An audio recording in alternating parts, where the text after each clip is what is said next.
हा दोन मिनिटांचा सांगतो नंतर सांगतो गाणं.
Yeah.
आपण प्रार्थना करू. सर्व समर्थ आकाश प्रतिष्ठांना करता जिवंत देवा तुझी स्तुती करतो. तुझ्या नावाला धन्यवाद देतो. पवित्र परमेश्वर बाप्पा, आतापर्यंत चांगल्या प्रकारे सांभाळ करून पवित्र परमेश्वरा गोडाच्या शाबात दिवसाचा आशीर्वाद आम्हा प्रत्येकाच्या आयुष्याला तू जोडलाच बाप्पा. त्याबद्दल तुझ्या नावाला लाख लाख धन्यवाद देतो पवित्र परमेश्वर बाप्पा. खरोखर पवित्र परमेश्वर बाप्पा, गायनाद्वारे जी तुझी स्तुती भक्ती आम्ही केली बाप्पा, तिथे गोड मानून घेऊ. येणाऱ्या वचनसुद्धा तू आशीर्वादित कर पवित्र परमेश्वर. वचनाचा अर्थ समजण्यासाठी बाप्पा सहाय्य मदत कर. तेथे असणाऱ्या प्रत्येकाला तू आशीर्वादित कर पवित्र परमेश्वर बाप्पा. तुझी स्तुती तुझेच गौरव होते. तारणाऱ्या येशू ख्रिस्ताच्या गुणाने पवित्र नावाची प्रार्थना केली म्हणून करेल.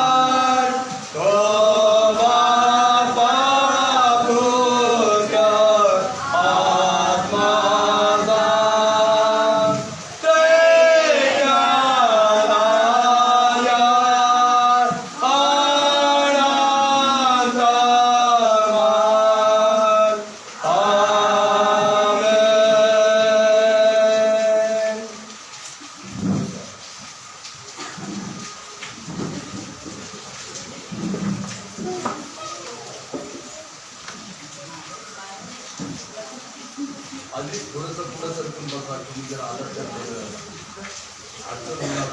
जागा जशी मोकळी आहे तसं पुढं सरकून घ्या. पुढं सरकून घ्या.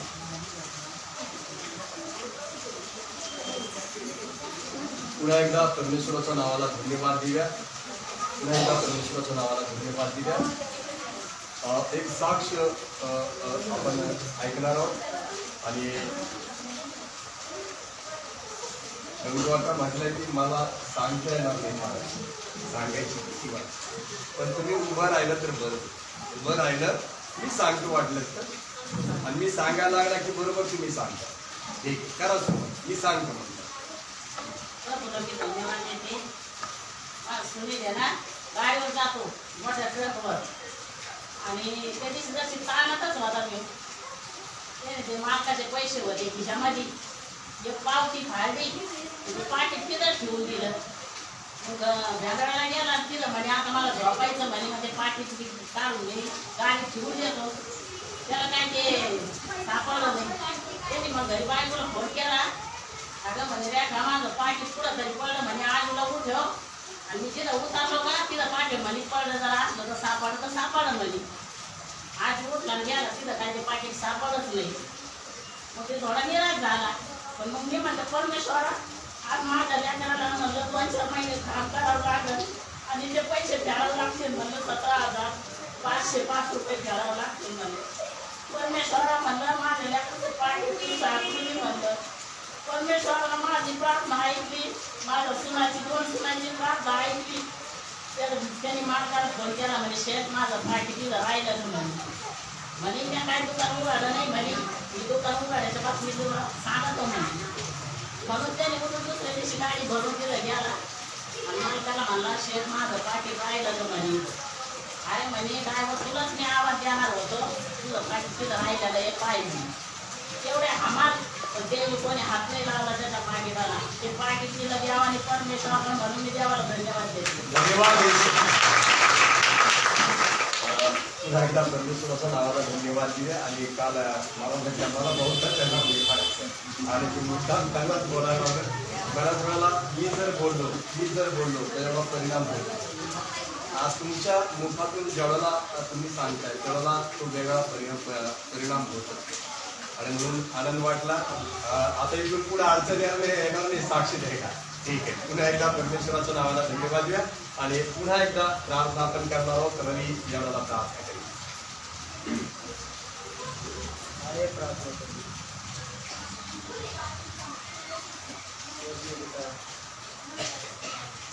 प्रार्थना करते हैं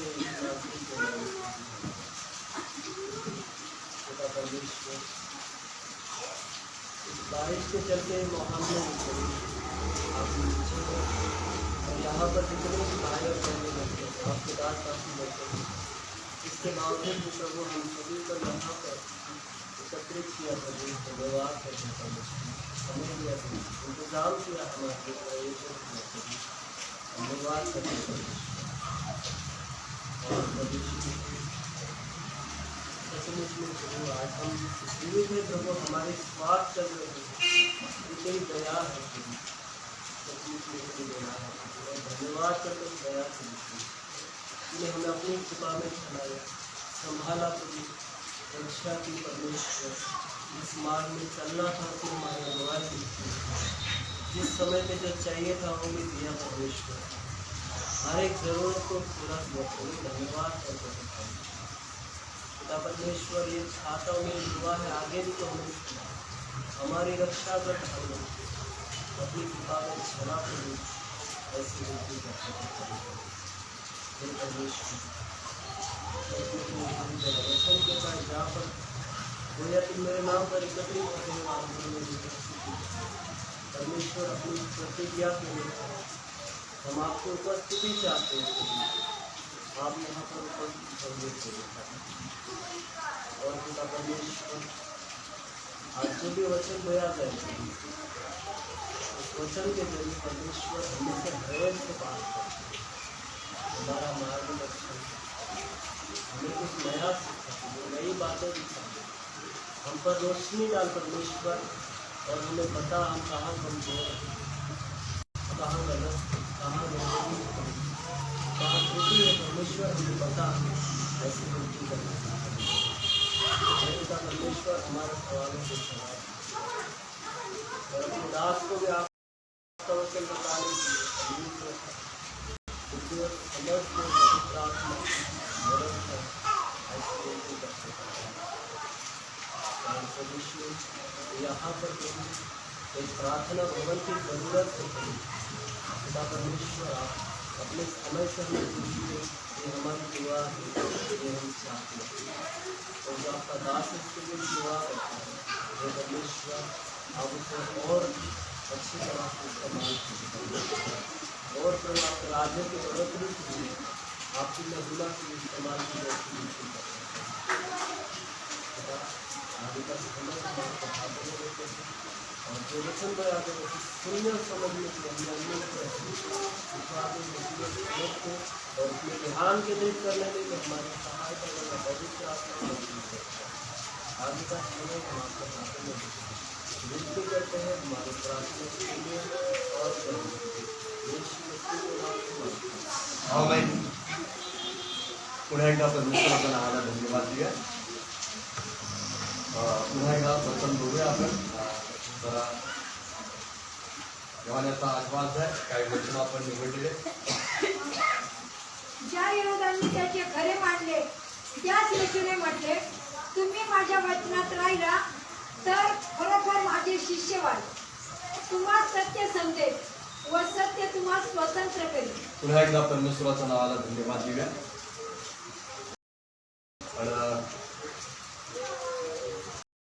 वाटलं नव्हतं आज अंशी म्हणून सकाळी सगळं उघडलं होतं, चर्च मार्गावला गेलो होतो, इथलं चर्च झालं आणि इथं जेवढं चर्च उघडलं गाण्याला सुरुवात केली, ढगाटकन पाहिलं, त्यावेळेला मनामध्ये विचार आला की पाऊस असंच एकदा मुंबईमध्ये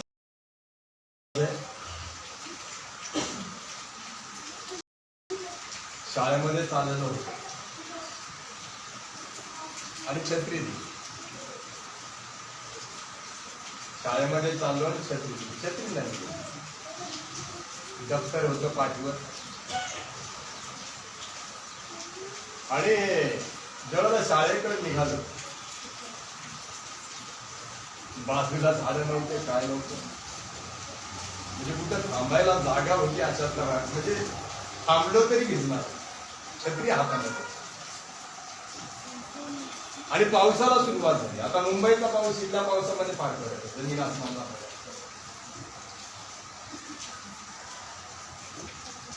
पावसाला सुरुवात झाली, छत्री उघडली,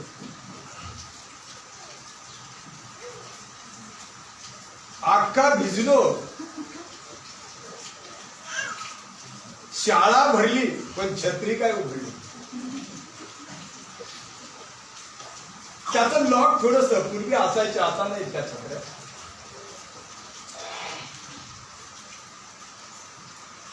म्हणजे सर्रास पूर्वीचं जे हे होतं, छत्र्या ज्या होत्या त्या असं दाबलं की हे होतं.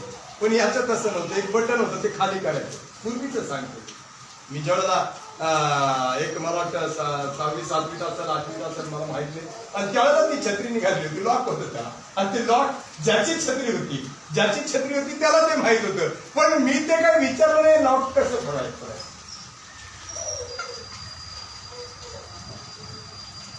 बऱ्याच वेळेला आपण जेवढा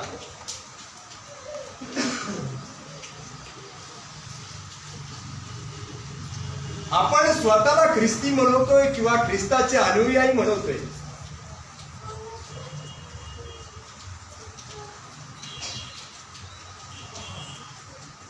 किंवा आपण ख्रिस्ताचे शिष्य आपल्याला म्हणवतोय, त्यावेळेला मात्र आपल्याला एका गोष्टीची माहिती नव्हती.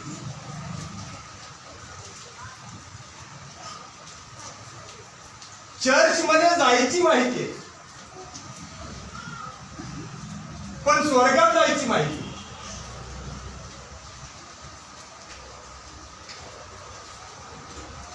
बरेच जण मी पाहिलेले आहेत. माझ्या सर्व्हिसच्या काळामध्ये एकदाही चर्च झाले, पण त्यांचे घरचे वाट पाहत असतात. उशीर झालाय, पाळक अजून काय, मैताला उशीर झालाय, मैतीला उशीर झालेला आहे, आणि त्या माणसाला जो कधीच चर्चमध्ये आला नाही, कधीच प्रार्थनेमध्ये आलेला नाही, आणि अशासाठी आम्हाला प्रार्थना करायला त्या ठिकाणी पळावं लागतं. म्हणजे त्याला सुद्धा, त्या माणसाला सुद्धा काय माहिती, फक्त मेलं की पाळक त्या ठिकाणी पाहिजे. काही जणी साखरपुड्याला बोलवत आहेत, काही जण बर्थडेला बोलवत आहेत, चर्चमध्ये कधी आलेले. पण त्या वेळेची त्या प्रसंगाची वचनं त्यांना माहित आहे.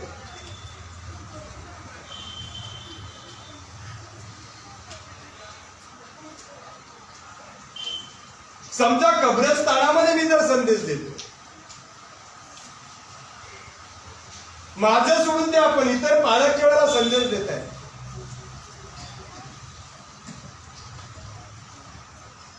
त्यावेळेला काही शब्दांचा वापर, काही वाक्यांचा वापर त्या ठिकाणी करतात, आणि शेवटी प्रार्थनेमध्ये म्हणताय, ज्या वेळेला प्रभू येशू ख्रिस्त येईल त्यावेळेला हा उठविला जाणार. तिथल्या लोकांना सुद्धा तेवढंच माहिती आहे, येशू येणार आहे, आम्हाला उठवणार आहे. पण या सगळ्यांमध्ये जर पाहिलं, स्वर्गाच्या राज्यात कसं जायचंय त्याची किल्ली कोणाकडे आपल्याला कळत. मागे 1-2 वेळेला उदाहरण मी तुम्हाला सांगितलं, आणि त्या उदाहरणाप्रमाणेच आपलंय. काही फरक त्याच्यामध्ये अशातली गोष्ट,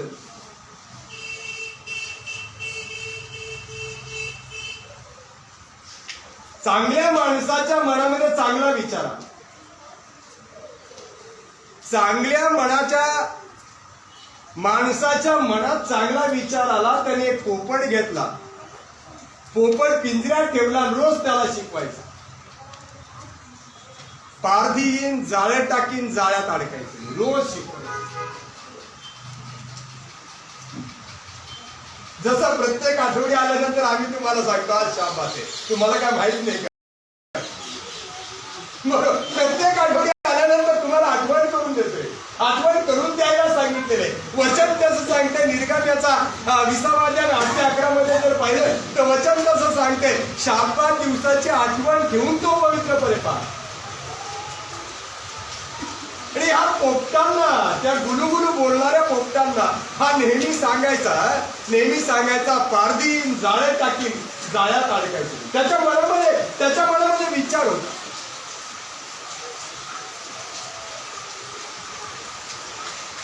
त्याची इच्छा अशी होती की याला पण शिकवायचं आणि याला मुक्त करायचंय, बंधमुक्त करून टाकायचं. जसं या ठिकाणी आपण वचन वाचलेलं आहे.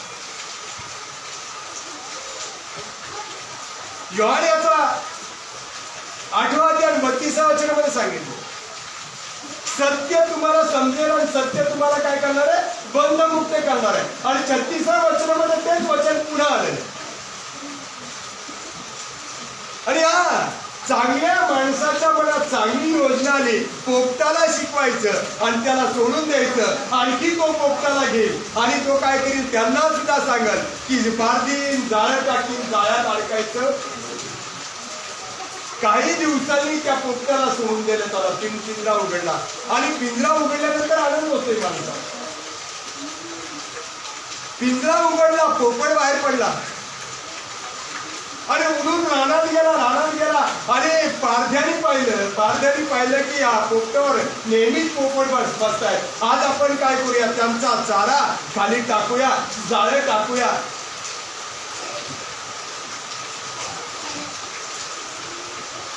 आणि हे ज्यावेळेला त्या पारध्याने केलं, पोपट पाहतो, जाळं टाकताना पोपट त्या ठिकाणी काय करत होते, पाहत होते. पण त्यांचं लक्ष बऱ्याच वेळेला आपल्या फायद्याकडे आपलं लक्ष राहतं. संकट काय याच्याकडे आपलं लक्ष नाही, जाळं आपल्यासाठी काय पसरण्यात आलेलं आहे याच्याकडे आपलं लक्ष असते. आपलं जे खाद्य टाकलेले त्याच्याकडे आपलं लक्ष राहते, जे जाळं टाकलेले त्याच्याकडे आपलं लक्ष राहते. आणि जेव्हा त्याने तिथं खाली पसरलं खायला, त्या पारध्याने जेव्हा लोभ टाकला, पोपटाच्या आवडीचे पेरू तिथं खाली खायला दिसले. पोपटाने ते पाहिले, त्या माणसाने ते टाकलेले, माणसाने काहीतरी तिथं पसरलेलं हे सुद्धा त्यांनी पाहिलेले. त्या ठिकाणी मिरच्या होत्या, त्या ठिकाणी डाळिंब होते, सगळं पोपटांचं जे खाद्य होतं त्या ठिकाणी टाकलेलं. पारधीला निघून आणि सगळे पोपट आले, तिथं खायला लागले. आणि खाताना हा जो पोपट गेला होता झाडावर, यांनी सगळ्यांना शिकवलेलं होतं, पारधी येईन, जाळ्यात टाकीन, जाळ्यात अडकायचं नाही. आणि ज्यावेळेला हे सगळे गाणे गातात म्हणजे काय, सगळेजण खाली उतरले, त्या जाळ्यावर बसले. प्रत्येक जण, कुणी पेरूकडे धावतोय, कुणी मिरचीकडे धावते, कुणी कशाकडे हरभऱ्याकडे धावते, कुणी कशाकडे. असंख्य खाद्य त्या ठिकाणी होतं. आणि प्रत्येक जण काय करत होतं, खाता म्हणत होतं, पारधी येईल, जाळ्यात टाकील, जाळ्यात अडकायचं. तोच प्रकार चाललेला आहे. पारधी आला, जाळ्यामध्ये सगळे अडकले होते, सगळे पोपट त्याच्यामध्ये अडकले होते. सुटायचा मार्ग त्या चांगल्या माणसाने पोपटाला शिकवलेला, सुटायचा मार्ग शिकवलेला. आणि म्हणून आपल्या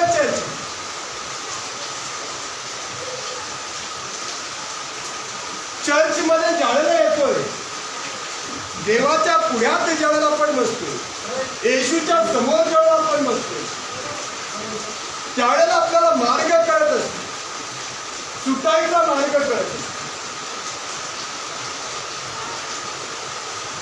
मग जर आज आपण विचार केला, तुम्ही प्रत्येकाने जर विचार केला, मग येशू ख्रिस्त जे सांगत राहिला कोणासाठी सांगत,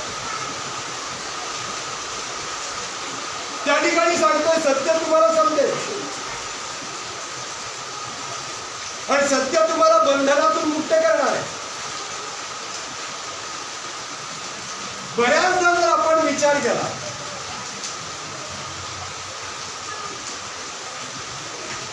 वचन जर पाहिलं तर परमेश्वर म्हणतोय, मनुष्य मी सरळ निर्माण केलेला आहे, परंतु तो अनेक कल्पनांच्या मागे लागलेला आहे.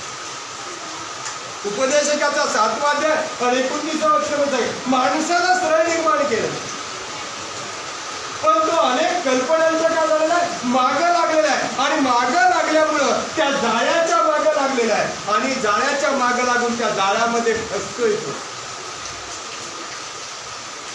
एक वचन जर पाहिलं आपण, नीतिसूत्रियाचा 11वा अध्याय 27वा वचन, त्याच्यामध्ये असं सांगितलेलं आहे, जो झटून साधू पाहतो तो कृपा प्रसाद साधितो, जो अरिष्टाच्या शोधात असतो त्याला तेच प्राप्त होतो. पण आपली गत आपल्याला सरळ निर्माण केलंय. पण देवाचं वचन काय सांगते, आपण अनेक कल्पनांच्या अनेक वाईट विचारांच्या मागा पण लागले. आणि चर्च आहे, चर्च त्या वाईट विचारातून सोडवण्यासाठी चर्च. आणि म्हणून तो विचार आपण प्रत्येकाने करायचा. मग आपण अडकलोय कशामध्ये, आता त्याच्यामध्ये सुद्धा जर आपण पाहिलं, मागच्या आठवड्यात जेव्हा मी बोलत होतो आणि तुम्हाला बोलता बोलता सांगितलं, आणि मला वाटतं जवळजवळ तासभर समजेल चालू. आपल्याला साठवायचं ते स्वर्गामध्ये साठवा, हे मी सांगत होतो. आपल्याला जे साठवायचंय, आपली साठवणूक स्वर्गामध्ये झाली पाहिजे. तुम्ही या ठिकाणी आले, बरेच जण या ठिकाणी गाणे गातात, बरेच जण म्हणजे जवळजवळ अख्खा चर्च गाण्यामध्ये सहभाग घेते, गाणे त्या ठिकाणी पोहोचतायत, त्याच्यामध्ये वाचत.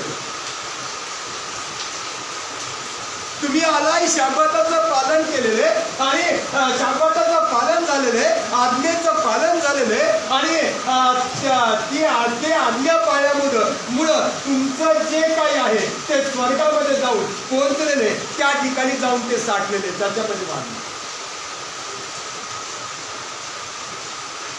पण वचन जर पाहिलं, एवढं सगळं मी तुम्हाला सांगतोय, गाण्याबद्दल सांगतोय, काहींनी प्रार्थना केली, काहींनी वचन वाचलं, काही धडा या ठिकाणी धड्याचं स्पष्टीकरण केलं, आणि आपण सगळेजण त्याच्यामध्ये सहभागी झालो.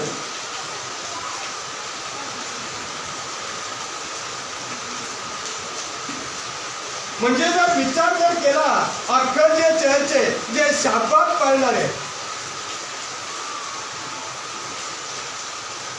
आपल्या संस्थेच्या दृष्टीने जर आपण विचार केला, तर प्रगतीकरणातली जी 7वी मंडळी आहे, लावदिक्या मंडळी, अवशिष्ट मंडळी म्हणून आपण,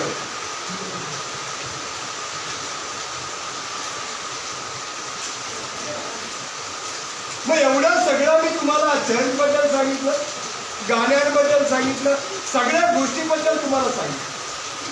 पण हे सांगत असताना एक वचन मला खटक, पेत्राला पहिले पत्र 2 अध्याय आणि 16-17 वचन, 17 वचन आपण तुमच्या भाषेमध्ये तुम्ही वाचा.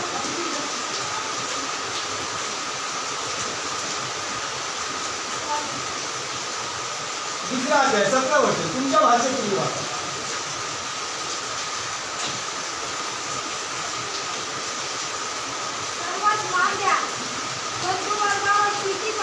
त्याच्या अगोदरचं वाचा.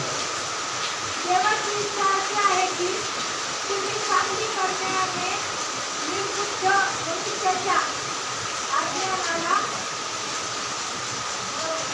बरोबर कुंठित करावे.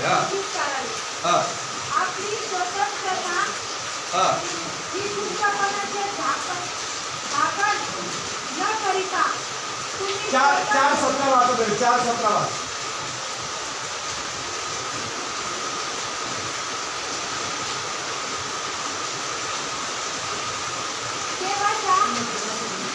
आता या ठिकाणी जे वचन आलेलं आहे, या ठिकाणी जे वचन आलंय त्या वचनामध्ये असं सांगितलेलं आहे, जो न्यायनिवाडा होणार.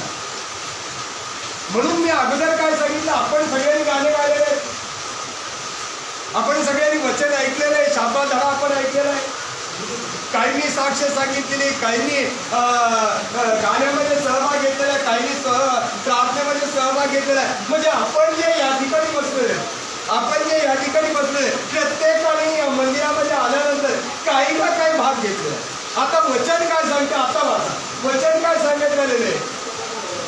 देवाच्या घरापासून न्याय निवाड्यात, आता या ठिकाणी काय सांगितलं, जो न्याय निवाडा होणार आरंभ होण्यास वेळ आहे.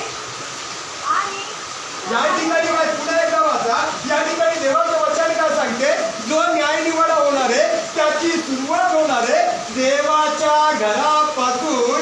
मग जर आपण या ठिकाणी बसलोय, कळत राहिले, कुठून सुरुवात होणार आहे, देवाच्या घरापासून. आपण कुठे बसलेलो आहे, बरोबर आहे. बऱ्याच बायबलमध्ये आपण पाहतोय 8वं वचन त्याच्यामध्ये सांगितलेलं जे देवाच्या घरात जातात त्याच्यानंतर स्तोत्रसिका 92 अध्याय मागच्या वेळी ते वचन वाचलेलं होतं आणि 13व्या वचनावर सांगितलेले जे देवाच्या घरात रोपलेले असतात म्हणजे जर न्याय निवडायला सुरुवात होणार आहे कुठून होणार आहे देवाच्या घरातून मग पुढे पूर्ण वचन जोरात वाचा म्हणजे सगळ्याला कळेल आणि तो आरंभ प्रथम आपल्यापासून झाला आणि तो आरंभ न्याय निवडायची सुरुवात आपल्यापासून झाली तर देवाच्या सुवार्तेचा अवमान करणाऱ्यांचा अवमान करणाऱ्यांचा परिणाम काय होईल मग इथून तुम्ही विचार करा मी मंदिरात आहे तुम्ही मंदिरात आहे मी परमेश्वराच्या सहवासामध्ये तुम्ही परमेश्वराच्या सहवासामध्ये आणि सगळेजण देवाच्या सहवासामध्ये असताना देवाच्या सहवासामध्ये असताना आपल्याला देवाच्या पुढं उभं राहावं लागते किती शर्मेची बाब आहे कळत राहिले वचन कळत राहिले का एका राजाने काय केलं सगळ्या पक्षांना आज्ञा माझ्या दरबारात एक पक्षी ठेवायचा आहे आणि तुम्ही तुमच्या सगळ्या कला माझ्या पुढे सादर करा जो पक्षी ज्या पक्षाची कला मला आवडेल किंवा राज्याला त्याची गरज आहे प्रजेला त्याची गरज आहे अशा पक्षाला दरबारामध्ये स्थान दिलंय राजाचा हुकूम म्हटल्यानंतर सगळेजण आले राजा बोलेंद झाले बरोबर आहे राजाने हुकूम काढला सगळे पक्षी त्या ठिकाणी आले आणि सगळ्यांनी कला त्या ठिकाणी सादर केल्या पोपट सुद्धा गोड गोड बोलला चिमणीचा चिवचिवाट झाला सगळ्या पक्षांनी त्याच्या कला काय केल्या सादर केल्या गरुड राजाला म्हणाला राजा माझ्याकडे एक कला आहे मी काही किलोमीटर वरती जरी उडत असतो तरी खाली काय चाललंय खाली बारकातला बारका कण मी माझ्या डोळ्याला ते दिसते आणि मी ते काय करतोय शोधून काढतोय ते पाणी खारे आहे का गोड आहे मी इतक्या वर असताना मी काय करतोय माझी नजर त्याला शोधून काढतो सगळ्या पक्षांनी चिवचिवाट केलेला होता सगळ्यांनी काय केलं होतं चिवचिवाट त्यांच्या भाषेमध्ये कुणी नाचलं कुणी काय पण राजाला काय पाहिजे होतं एकदम बारका समजा शत्रू जर आला तर राजाला काय करणार होता हा गरुड सांगणार होता की आपले शत्रू येत राहिले इतक्या उंच पाहतो म्हटल्यानंतर इतकं मोठं सैन्य त्याला दिसणार नाही का राजा आनंदी झाला उठला आणि त्या गरुडासाठी टाळ्या वाजवल्या आणि टाळ्या वाजवताना कावळा मधीच ओरडला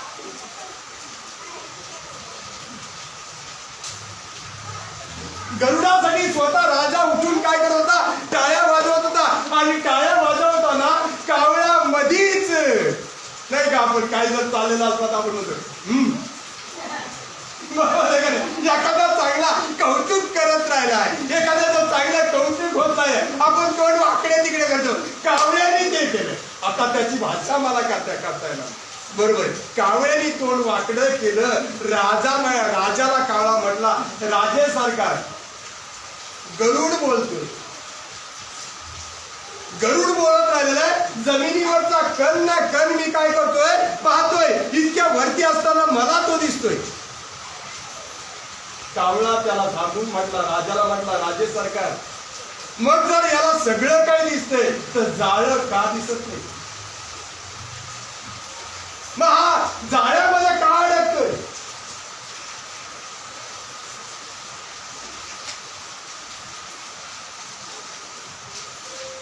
राजा म्हणायला लागला बरोबर आहे मग एवढ्या सगळ्या तुला दिसायला लागलं मग त्या जाळ्यामध्ये तू का अडकतोय आपली सर्वांची गत तीच आहे वेगळी काहीच नाही आपल्याला सगळं दिसत राहिलेलं आहे आपल्याला स्वर्ग दिसत राहिलेलं आहे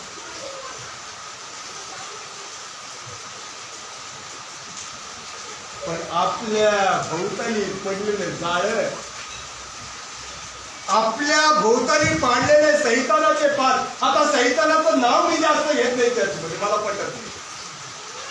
त्याचं नाव चर्चमध्ये जर घेतलं ना त्याला आनंद होतो. म्हणून मी त्याचं नाव चर्चमध्ये जास्त घेत नाही. त्याला हे वाईट कर्म जे हे काय माहिती का, आपल्याला ते दिसत, ते जाळं आपल्याला दिसत नाही. आपल्याला फासलेले त्याने, आपल्याला जाळ्यात टाकलेले, आपण ओरडत राहिलेले.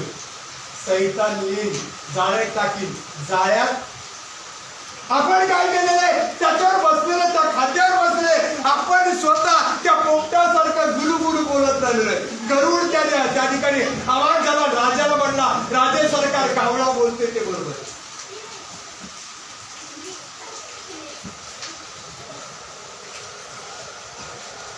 राजे सरकार कावळा जे बोलत राहिलेला ते बरोबर बोलत, तो चूक बोलतच नाही राहिलेला. आणि मी जे सांगतोय ते खरंच सांगतोय, कारण मी वरून ज्यावेळेला पाहतोय त्यावेळेला खालची जी माझी नजर आहे एकदम तेज आहे, तीक्ष्ण नजर माझी आहे. मी प्रत्येक याच्यावर मी काय करतो, प्रत्येक गोष्ट मी त्या ठिकाणाहून पाहू शकतो. मात्र जाळ माझ्या नजरेस पडत नाही.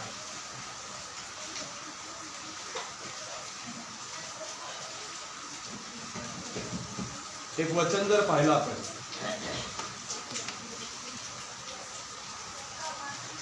उपदेशकाचा 7वा अध्याय 16 वचन.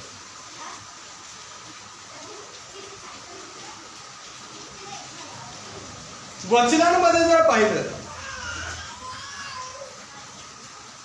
तिथं असं सांगितलेलं आहे, फाजील धार्मिक होऊ नको. काय सांगितलेलं आहे? फाजील धार्मिक होऊ नको. पुढे काय सांगितलं? धार्मिक होऊ नको, मर्यादेबाहेर शहाणपणा मिळवू नको. तू आपला नाश का करून तू घ्यावा, आपला नाश का करून घ्यावा. बऱ्याच वेळेला. आणि पुढे काय सांगितलेले? तू अकाली का मारावी.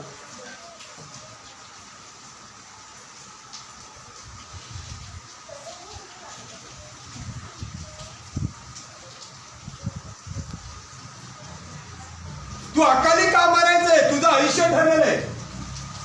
योगाच्या पुस्तकामध्ये जर पाहिलं तिथे 1 ते 5 वचनं जर पाहिले योगाच्या पुस्तकामध्ये, मी वाचतो त्यावेळेला त्या ठिकाणी असं सांगितलेले, माणसाच्या दिवसाची संख्या, माणसाच्या महिन्यांची संख्या, माणसाच्या वर्षांची संख्या परमेश्वराला अवगत असते. आणखी स्पष्ट जर करायला गेलो, स्तोत्रसंहिता 90वा अध्याय, मला वाटतं मागच्या वेळेस त्याच्यावर संदेश दिलेला होता.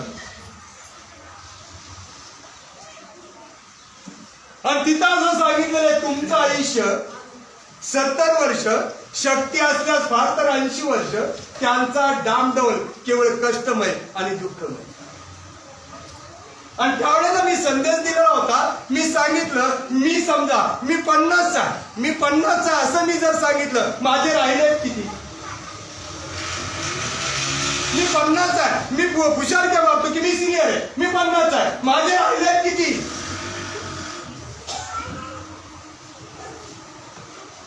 प्रत्येक गोष्टीचा विचार आपण करायचा. काही जण सांगतात मी 60 वर्षाचा आहे, तुझे राहिलेत किती? काही जण सांगतात मी 70 वर्षाचा आहे, तुझे राहिलेत किती? ही उलटी गणती आपण प्रत्येकाने केली पाहिजे. ध्यानात ठेवा, या ठिकाणी आपल्याला दाखवून दिले एवढे वर्ष तू जगणार आहे, आपल्याला ते दिले. पण वचन काय सांगते? तू स्वतःचा उपदेशकाचा 7वा अध्याय 16 वचनामध्ये सांगितले, तू स्वतःचा नाश का करून घ्यावा, तू अकाली का मरावे. बरोबर. पुन्हा एकदा वचन वाचावर जरा जोरात वाचत जा. फाजील धार्मिक होऊ नको, फाजील धार्मिक होऊ नको. बऱ्याच वेळेला कधी जर आपण विचार केला ना, आपला विचार जर केला, एवढं आपण चर्चला आहे, एवढे गाणे मी म्हणतोय, एवढे संदेश मी देत राहिलो,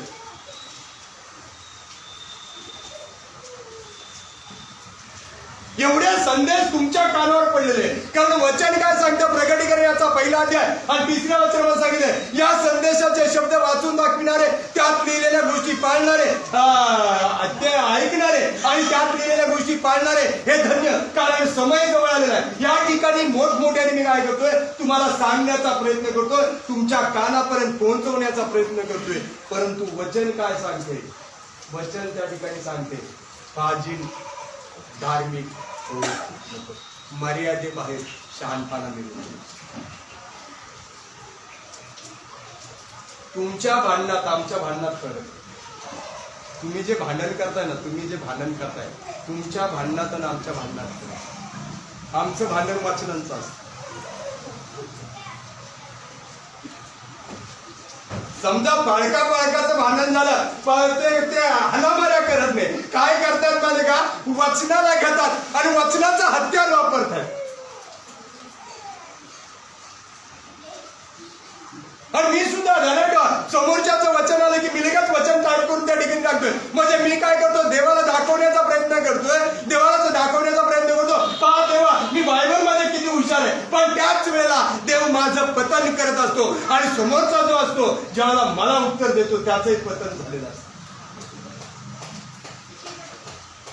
साध्या गोष्टीने आपण काय केलेलं आहे, बऱ्याच वेळेला हा जो गरुड राजाला सांगितलं हा जो कावळा बोलतोय हा बरोबर बोलत राहिलेला आहे. मात्र मी मी सगळं जगातलं पाहतोय, प्रत्येक गोष्ट कण ना कण माझ्या दृष्टीस पडतोय, मात्र ते जाळं मला दिसत नाही. कदाचित नियतीचा खेळ असावा.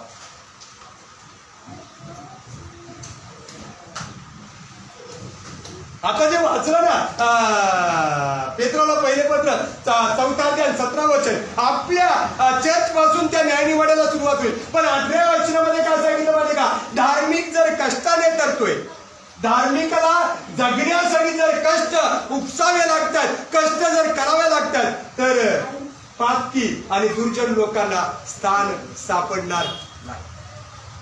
काय सांगितलं वचन? काय सांगितलं? 18 वचन 4:18. धार्मिक जर कष्टाने तरतोय, वाचा 11 का? हा 18.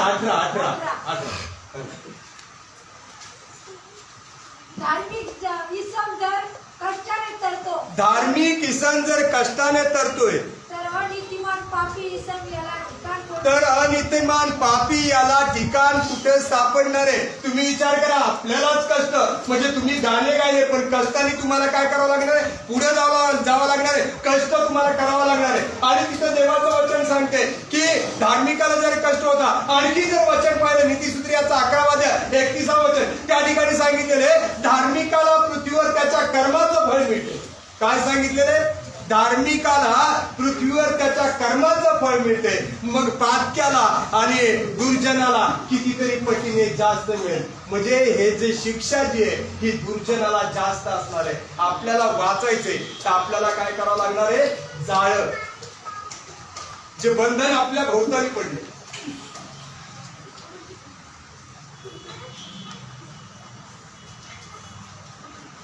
कळत राहिलं? जाळं जे जाळं आपल्याला ओळखावं लागणार आहे. जे बंधन आहे ते आपल्याला ओळखावं लागणार. आपल्या भोवताली आपल्याला कोणत्या जाळ्याने बांधले गेले? गर्भाने आपल्याला बांधले गेले का?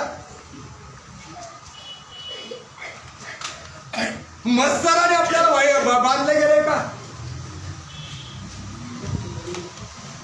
आणि बऱ्याच वेळेला जर विचार करा तुम्ही, जर याचा रोमकारास पत्राचा 6वा अध्याय 7वा अध्याय 8वा अध्याय 9वा अध्याय या वचनांमध्ये जर पाहिलं ना, 6व्या अध्यायामध्ये आणि 20व्या वचनापासून जर पाहिलं तर त्याच्यामध्ये काय सांगितलं बघा, तुम्ही पापाचे दास आहात. आणि जे वचन आपण काढलं त्या वचनांमध्ये म्हणजे योहानाचा 8वा अध्याय आणि 32व्या वचनामध्ये ते सांगितले. मात्र त्याच्या पुढे सांगितले तुम्ही पापाचे दास होता, आणि पुढे असं सांगितलेले दास सदा सर्वदा घरात राहत नाही. 36व्या वचनामध्ये सांगितलेले दास सदा सर्वदा घरात राहत.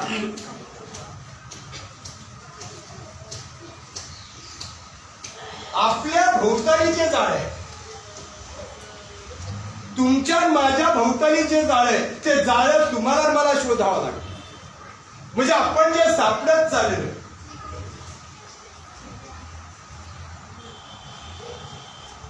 आपण जे बांधले जात राहिले कशाने बांधलं जाते हे आपल्याला शोधावं लागणार आहे. आपण रोमकारास पत्र याचा 6व्या अध्यायापासून आपण सुरुवात करूया. इतके सुंदर वचन त्या ठिकाणी सांगितलं. 6वा अध्याय आणि पहिल्या वचनापासून जर आपण सुरुवात केली, पहिल्या वचनामध्ये सांगितलेले मात्र 5वा अध्याय आणि तिथं 21-22 जर वचन जर पाहिले तर तिथं असं सांगितलेले जिथं पाप जास्त आहे तिथं देवाची कृपा जास्त. 6व्या अध्याय आणि पहिल्या वचनाला जर सुरुवात केली ना तर पहिल्या वचनामध्ये त्या ठिकाणी सांगितलेले मग जिथं पाप जास्त आहे तिथं जर कृपा जास्त आहे म्हणून आपण पापात राहायचंय का?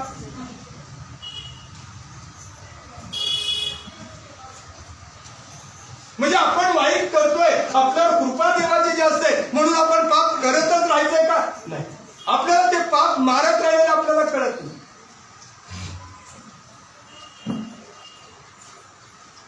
ते पाप जे ज्या चुका आपल्या या मरणाच्या खाईकडे आपल्याला घेऊन चाललेल्या मरणाच्या दरीत आपल्याला लोटायला त्या निघालेल्या परंतु डोक्यात ते बसत नाही.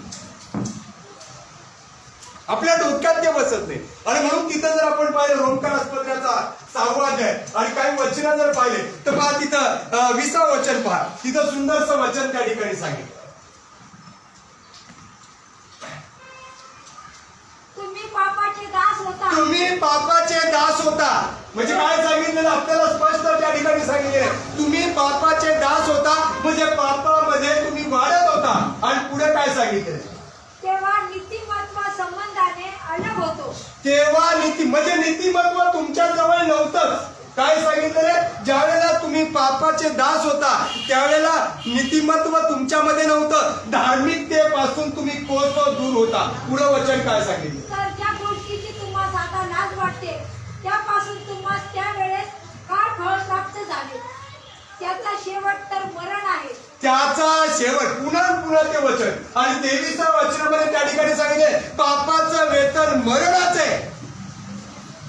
म्हणजे ज्या पिंजऱ्यामध्ये आपण अडकत राहिलेलो आहे. मी कधी कधी असाही संदेश देतो तसाही संदेश देतो बरोबर आहे.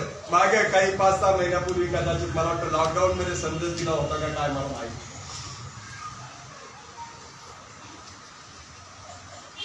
तिथं असं सांगितलेलं होतं पिंजऱ्याला जर पोपट्याला जर पिंजऱ्यात टाकलं पोपट्याला काय करतो तो? नाराज होतोय. पोपट्याला पिंजऱ्यात टाकले. बऱ्याच जणांकडे आहेत मला वाटतं काही करते लव बर्ड आहेत काहींच्या घरामध्ये लव बर्ड मी पाहिलेले काहींच्या घरात मी पोपटे पाहिलेले काहींच्या घरामध्ये मी कबूतर पाहिले. कबूतर शक्यतो मोकळा असते. कबूतर उडत असतं परत येत असतं.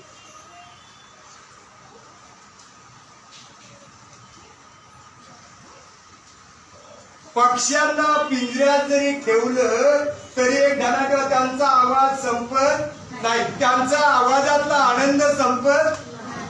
तुम्ही बघा तो पोपट पिंजऱ्यात असतोय पण काय बोलतोय मिठू पपी दे पपी दे.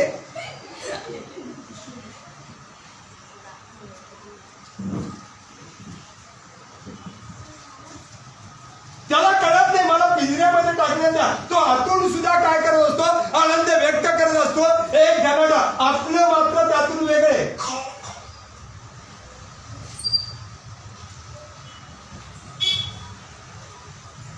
थोडंसं संकट आलं तर आपण देवाला विसरून जातोय. आपण त्यातले धनाढ्य म्हणून काय सांगायचं देवाचं वचन सांगतंय सगळ्या स्थितीत परमेश्वराची प्रार्थना सगळ्या स्थितीमध्ये. एक जर वचन पाहिलं पेत्राचं चाललेलं आहे 2रा अध्याय आणि 18 वचन सुंदर वचन आहे त्या ठिकाणी. तिथं असं सांगितलेलं आहे चाकऱ्यांनो तुम्ही आपल्या धन्याच्या अधीनात. वचन वाचूया आता वचन वाचूया. घरच्या चाकरांनो तुम्ही आपल्या धनाच्या अधीन असा. तुम्ही आपल्या धन्याच्या अधीन असा. जे चांगले व सौम्य त्याचेच केवळ नव्हे तर जे कठोर त्याचेही पूर्ण भयाने अधीन असा. पुढं कोणी ईश्वर चिंतन करून अन्यायाने आलेली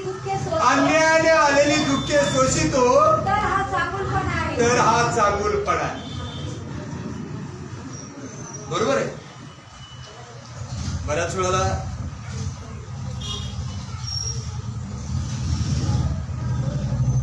माझा ज्या वेळेला 2001 मध्ये पगार बंद होता,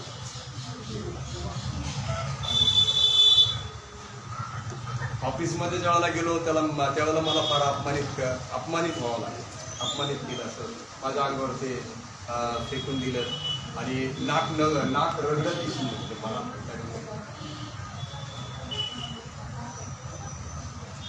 माझा स्वभाव असा, माझा स्वभाव 12वीत माझे सर मला म्हटले, घोरपडे तू पासच होणार. म्हणजे काय होशील? मी काय करायला पाहिजे होतं? काय एकाला गंगापूरमध्ये एकाला सर म्हटले, अरे तू कशाला येतो शाळेत, तू काय पास होणार आहे का? दिली सोडून.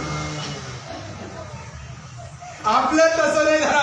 जोपर्यंत टक्कर देता येते तोपर्यंत टक्कर द्यायची, जोपर्यंत विजय मिळवता येतो तेव्हा तोपर्यंत विजय मिळवायचा. त्या ठिकाणी मी काय केलं? निगेटिव्ह विचार केला. काय विचार केलेला? पॉझिटिव्ह विचार केला. सर मला म्हणतायत ना तू पासच होणार नाही, मी उलट करून दाखवलं आणि त्यांच्या हातामध्ये पेढे दिले. मी 12वी पास.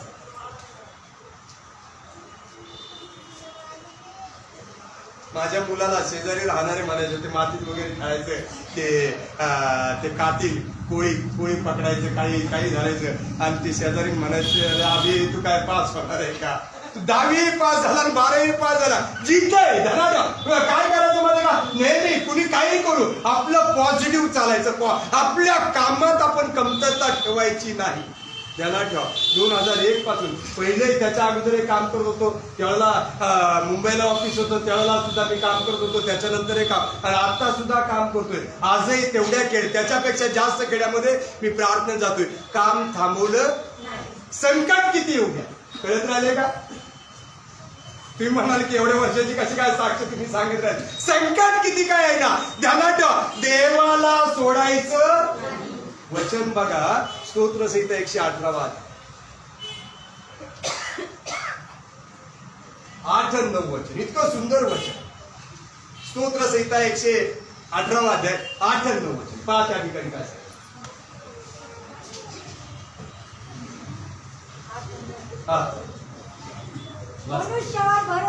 मनुष्यावर भरोसा ठेवण्यापेक्षा परमेश्वराला शरण जाणे हे बरे. आणि बऱ्याचदा आपण ती गल्लत करतोय. पुढे काय सांगितलं? अधिपतीवर भरोसा ठेवण्यापेक्षा परमेश्वराला शरण जावे हे बरे. माणसावर भरोसा ठेवण्यापेक्षा परमेश्वराला शरण जाणं हे बरं. अधिपतीवर भरोसा ठेवण्यापेक्षा परमेश्वराला शरण जाणं हे बरं. काय सांगितलेले? म्हणजे सगळ्याचे या ठिकाणी जे आपण पाहतोय तिथं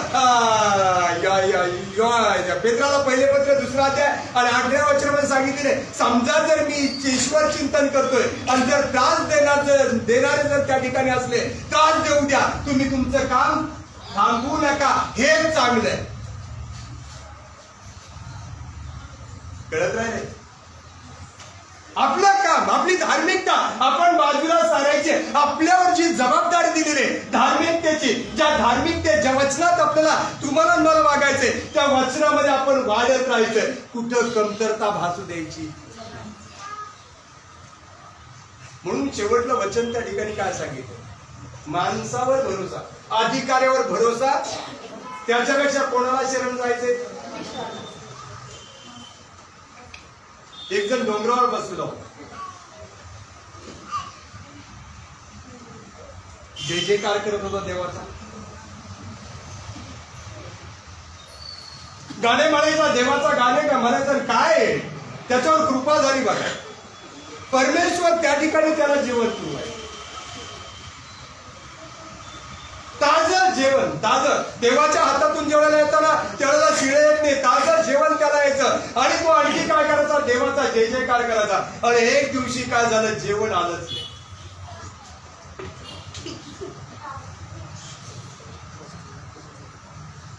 रात्रीची वेळ होती, जेवण आलंच नाही.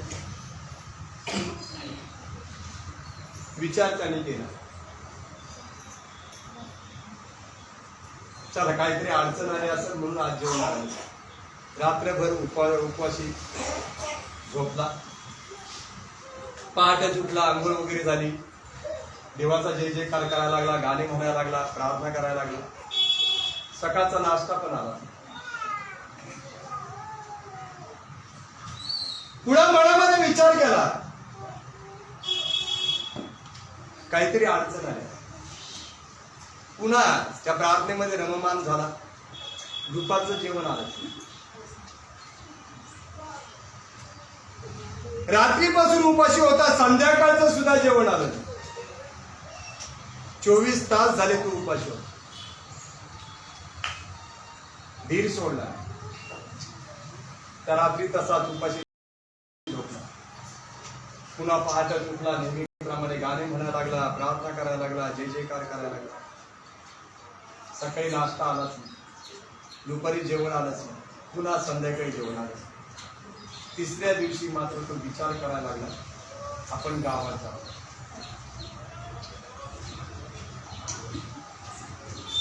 गावात गेला आणि एका माणसाच्या दारात गेला.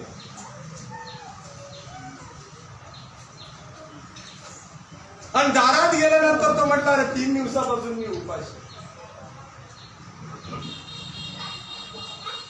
त्याच्या चेहऱ्याकडे त्या मालकाने पाहिलं, 3 चपात्या दिल्या.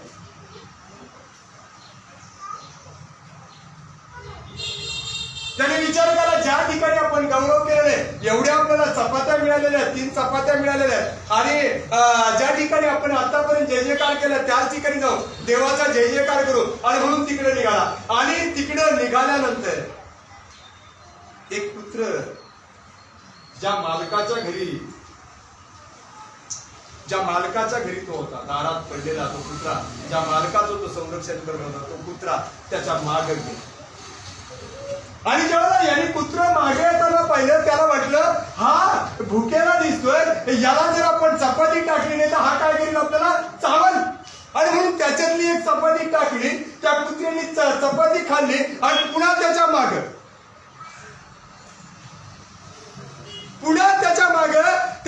गेल्यानंतर तो म्हटला, अरे बाबा हे चावायचं आपल्याला. आणि पुन्हा एक चपाती टाकली आणि चपाती टाकल्यानंतर ती चपाती वगैरे खाऊन झाली. आणि पुन्हा धावत त्या माणसाच्या मागे गेला. माणसाला वाटलं आता जोरात धावत आलाय, 2 चपात्या खाल्ल्या होत्या, जोरात धावत आलाय, लचका जर तोडला तर आपलं काहीच खरं नाही. आणि म्हणून 3री चपाती टाकली आणि टाकताना म्हटलं, 3री चपाती टाकली, कुत्र्याने झडप घातली चपातीवर, चपाती खायला लागला आणि म्हटला, अरे तुला अगोदर 2 चपात्या टाकल्या आणि शेवटची जी होती मी मागून आणलेली चपाती मी तुला टाकली आणि तू माझ्या मागे असं का लागलेला आहे की ती चपात्या तू माझ्या ओढत राहिलेला आहे. मी असं काय पाप केलंय की तू माझ्या मागे लागला.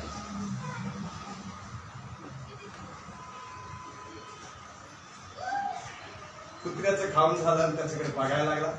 कुत्रा त्याला म्हणायला लागला, ज्या मालकाचं मी संरक्षण करतो, ज्या मालकाचं मी संरक्षण करतोय, तो मला भाकर देत नाही, तुला दिलीच कशी काय? त्याने आज मी 4 दिवसापासून उपाशी, मी दारात त्या ठिकाणी पडलोय, पण त्याने मला भाकर पुरवली नाही, त्याने मला जेवण पुरवलेलं नाही. आणि तू त्याच्याकडे तू मागायला गेला, किती निर्लज्ज तू आहे, माझ्याहून भयान तू आहे, कुत्र्याचा कुत्रा तू आहेस. त्यावेळेला त्याला आठवलं, ज्यावेळेला संकट येते त्यावेळेला कोणाचा धावा करायचा? माणूस देईल, एक वेळचा जेवण देईल. पाहुणा आला तर किती दिवस घरात ठेवते पाहुणा?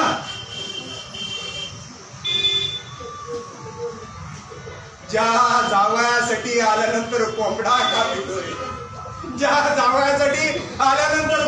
कापितोय, त्याला तेव्हा 8 दिवसांनी त्याच जावयाचा कंटाळा येतोय. मी तुमच्या घरातला मुद्दाम सांगतोय, त्यांना ठेवा. बरोबर, ज्यावेळेला संकट तुमच्यावर येते,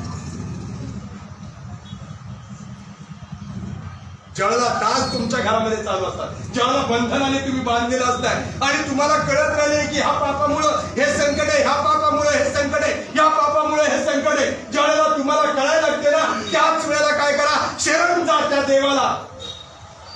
बरोबर, हिरमया 29 आणि 10 पासून पुढचे जर वचन पाहिले त्या वचनांमध्ये सांगितलेले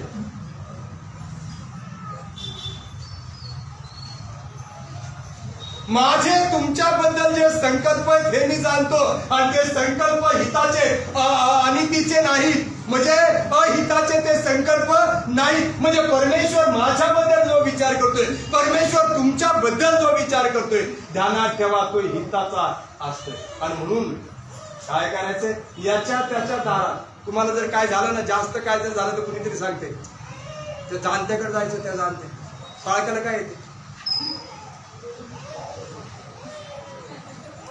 बाळकाला काय येते, त्याला काहीच येत नाही. काही काहींचा मंडळीचा असं मंडळीला असं माहितीये याला भूतच काढायचं.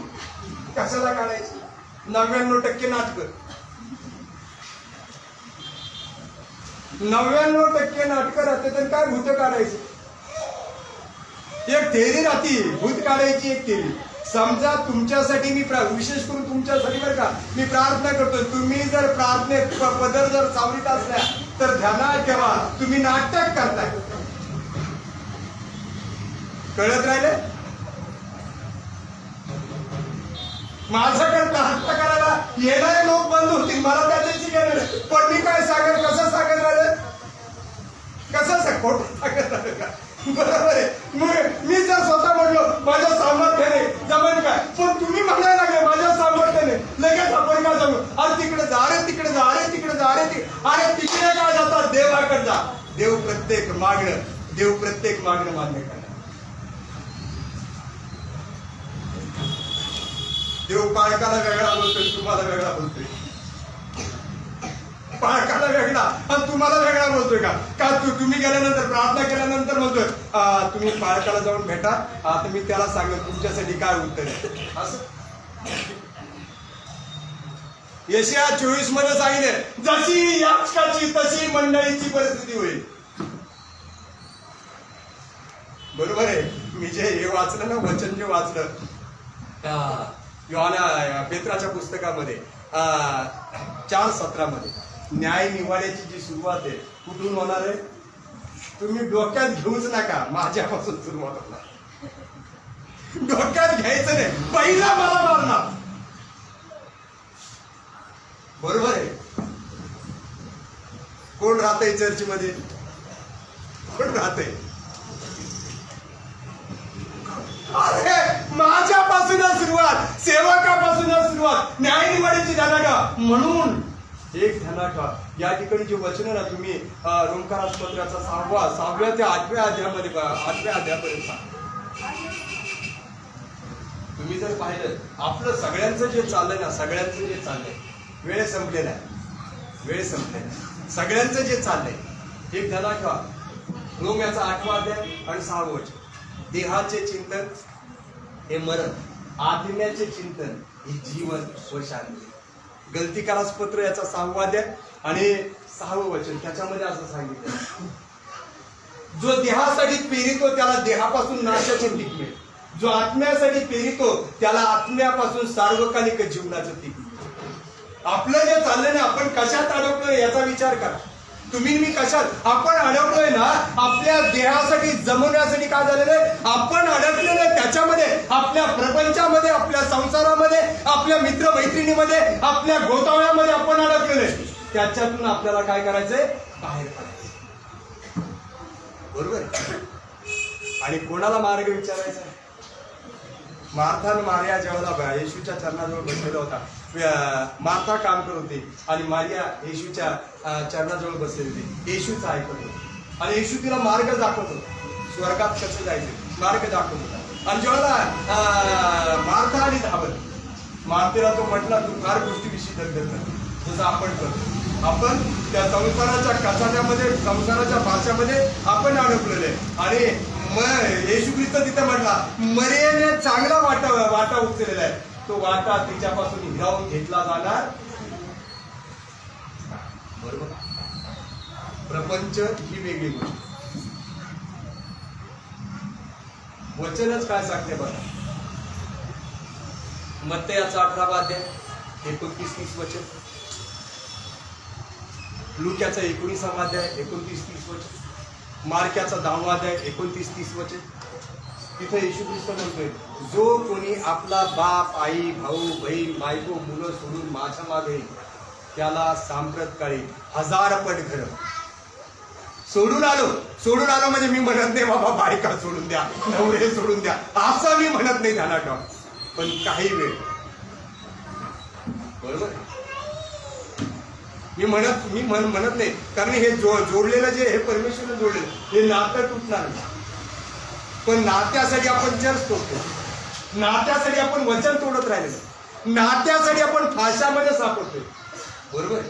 आणि म्हणून येशू ख्रिस्ताची पूर्ण माहिती, येशू ख्रिस्त काय म्हणतोय, तुम्हाला सत्य समजेल आणि सत्य तुम्हाला बंधमुक्त करेल. योहानाचा 14वा अध्याय आणि 6व्या वचनामध्ये सांगितले, मार्ग, सत्य आणि जीवन मीच आहे. येशू सत्य आणि त्याची सत्यता तुम्हाला, मला, प्रत्येकाला कळली पाहिजे. सत्य म्हणजे येशू पूर्ण कळला पाहिजे, बरोबर आहे. मग त्या जाळ्यातून आपण काय होऊ, परमेश्वर तुम्हाला सर्वांना आशीर्वाद.